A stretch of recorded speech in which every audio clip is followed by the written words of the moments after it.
Star hospital సుఖీభవకు తిరిగి స్వాగతం.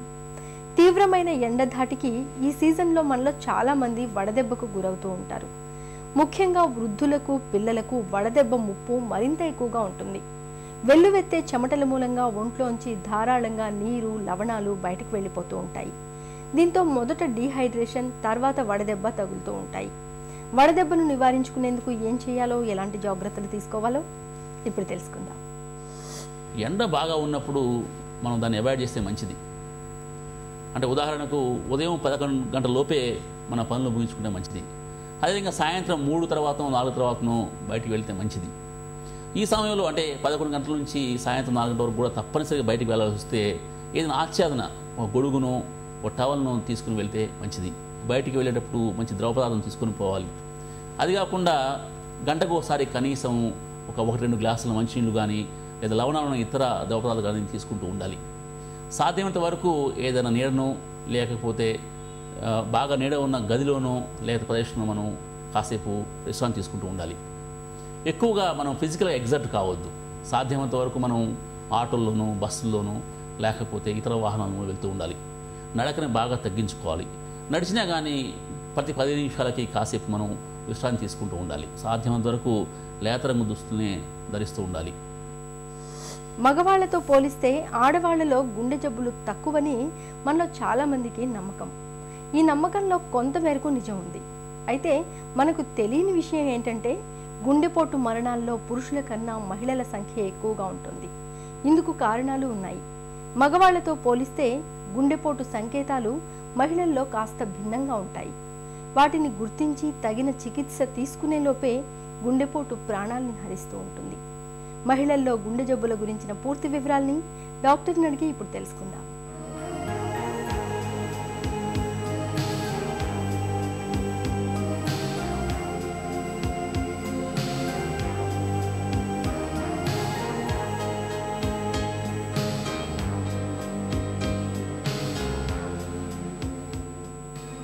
పురుషులతో పోలిస్తే మహిళల్లో గుండె జబ్బులు తక్కువ. స్త్రీలతోటి కంపేర్ చేసి చూస్తే పురుషుల్లోకి డెఫినెట్గా హార్ట్ ప్రాబ్లమ్స్ అనేవి ఎక్కువ ఉంటాయి. అయితే స్త్రీలలో పురుషుల కంటే కొంచెం తక్కువ ఇన్సిడెన్స్ ఉన్న హార్ట్ ప్రాబ్లమ్స్ అనేవి స్త్రీలలో కూడా మరణానికి దారితీసే కారణాల్లో ఈ గుండె జబ్బు అనేది ఒక ప్రధానమైన కారణం. ఇన్ఫ్యాక్ట్ ప్రపంచవ్యాప్తంగా చూస్తే ప్రతి 3 మరణాలలో ఒక మరణం అనేది హార్ట్ ప్రాబ్లం వల్ల, అంటే గుండె ప్రాబ్లం వలన కానీ లేదా రక్తనాళాలకు సంబంధించిన ప్రాబ్లం వల్ల కానీ జరుగుతుంటుందన్నమాట. మహిళల్లో సాధారణంగా ఎలాంటి గుండె జబ్బులు కనిపిస్తుంటాయి? మహిళల్లో ప్రధానంగా కనిపించేది ఏంటంటే గుండె రక్తనాళాల్లో పూడికలు ఏర్పడటం, అంటే దాన్ని కొరనరీ ఆర్టరీ డిసీజ్ అంటారు. ఇలా గుండె రక్తనాళాల్లో పూడికలు ఏర్పడటం అండ్ దానివల్ల హార్ట్ అటాక్స్ రావటం, ఇది స్త్రీలలో వచ్చే గుండె జబ్బులలో ప్రధానమైన రకమైన గుండె జబ్బు అన్నమాట. మహిళల్లో కనిపించే గుండె జబ్బులకు కారణాలేంటి?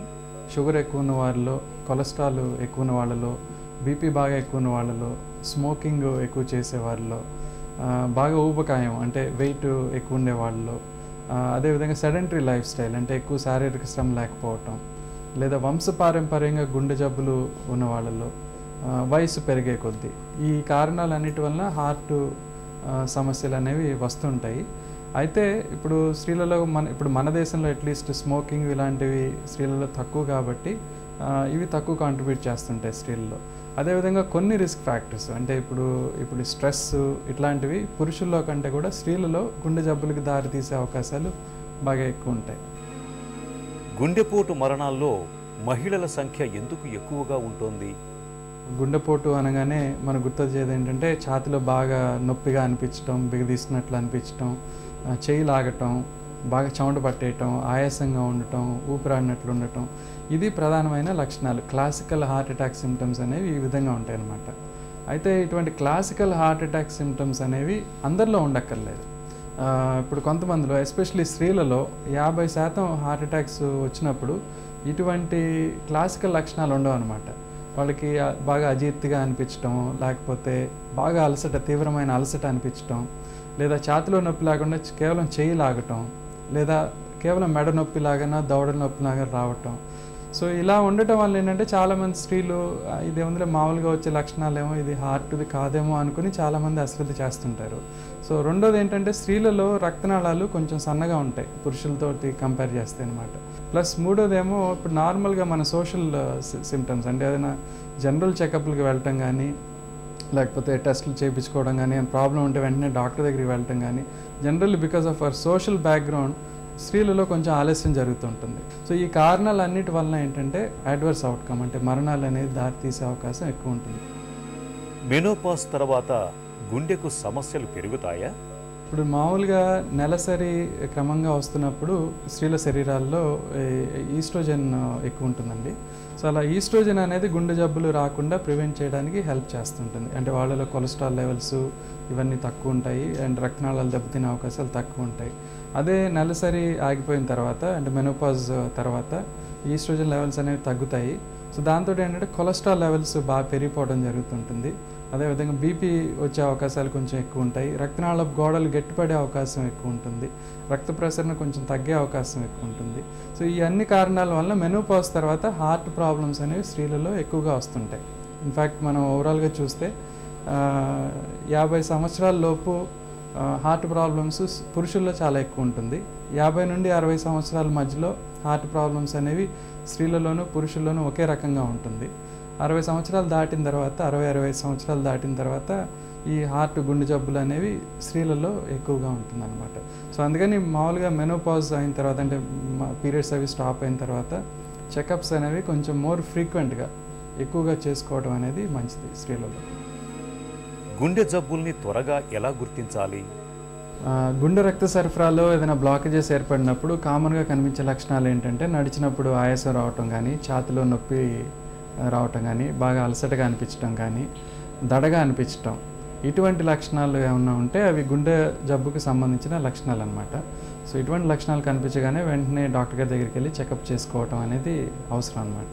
రెండోదేమో ఇలాంటి లక్షణాలు లేనివారు కూడా రెగ్యులర్గా చెకప్ చేసుకోవడం అనేది అవసరం అనమాట. సో ఇలా చెకప్ చేయడం ద్వారా కొలెస్ట్రాల్ ఎక్కువ ఉందని తెలుసుకోవటం, అదేవిధంగా షుగర్ ఏమైనా పెరుగుంటే షుగర్ పెరిగినట్టు తెలుసుకోవటం, బ్లడ్ ప్రెషర్ ఎక్కువ ఉంటే దాని గురించి తెలుసుకోవటం, మిగతా ఇతర రిస్క్ ఫ్యాక్టర్స్ ఇలా గుండె జబ్బులు దారితీసే కారణాలు ఏమైనా ఉంటే అవి ముందుగానే కనుక్కుని అవి సరి చేసుకుంటే హార్ట్ ప్రాబ్లమ్స్ అనేవి రాకుండా ఉంటాయి అన్నమాట. గుండెను ఆరోగ్యంగా ఉంచుకునేందుకు మహిళలు ఏం చేయాలి? గుండె జబ్బులను నివారించుకోవడానికి ఒకటి రెగ్యులర్ ఎక్సర్సైజ్ అనేది అవసరం. వారానికి కనీసం 5 రోజులు అండ్ అట్లీస్ట్ ప్రతిరోజు కనీసం ఒక అరగంట పాటు ఎక్సర్సైజ్ అనేది చేస్తే, వ్యాయామం చేస్తే మనకి హార్ట్ ప్రాబ్లమ్స్ అనేవి వచ్చే అవకాశం తగ్గుతుంది. ఎక్సర్సైజ్ అనేది వాకింగ్ కానీ, జాగింగ్ కానీ, లేదా మనం ఏమైనా గేమ్స్ ఆడేట్లయితే shuttle, tennis, badminton, anything whatever మనకి ఇంట్రెస్ట్ ఉన్న గేమ్స్ ఆడుకోవటం కానీ, యోగా లాంటివి చేయటం కానీ, వీటన్నిటి వలన కూడా మనం గుండె జబ్బుల్ని తగ్గించుకునే అవకాశం ఉంటుంది. రెండోదేమో డయట్ అనేది చాలా ముఖ్యం. మనం తీసుకునే ఆహారంలో ఆకుకూరలు ఎక్కువ ఉండటం, అదేవిధంగా పళ్ళు ఎక్కువ తీసుకోవటం, రైస్ లాంటివి బాగా పాలిష్డ్ రైస్ కాకుండా సెమీ పాలిష్డ్ రైస్ అంటే బ్రౌన్ రైస్ లాంటివి తీసుకోవటం, ఎక్కువ పీచు పదార్థాలు ఫైబర్ ఉన్న డైట్ తీసుకోవటం, ఇటువంటివి చేయటం ద్వారా మనం హార్ట్ ప్రాబ్లమ్స్ వచ్చే అవకాశాన్ని తగ్గించుకోవచ్చు. నూనె వాడకం కూడా బాగా తగ్గించుకోవాలి. ఒక్కొక్కరికి నెలకి 1/2 కిలో కంటే ఎక్కువ నూనె వాడకుండా చూసుకోవాలి. వెయిట్ ఎక్కువ ఉన్నవారు వెయిట్ తగ్గించుకోవటం అండ్ మిగతా రిస్క్ ఫ్యాక్టర్స్ అంటే షుగరు, బీపీ, కొలెస్ట్రాల్ ఉన్నవాళ్ళు వాటిని ముందే కనుక్కొని వాటిని ట్రీట్మెంట్ తీసుకుంటే ఇవన్నీ చేయడం ద్వారా హార్ట్ ప్రాబ్లమ్ అనేవి రాకుండా మనం ప్రివెంట్ చేయొచ్చు.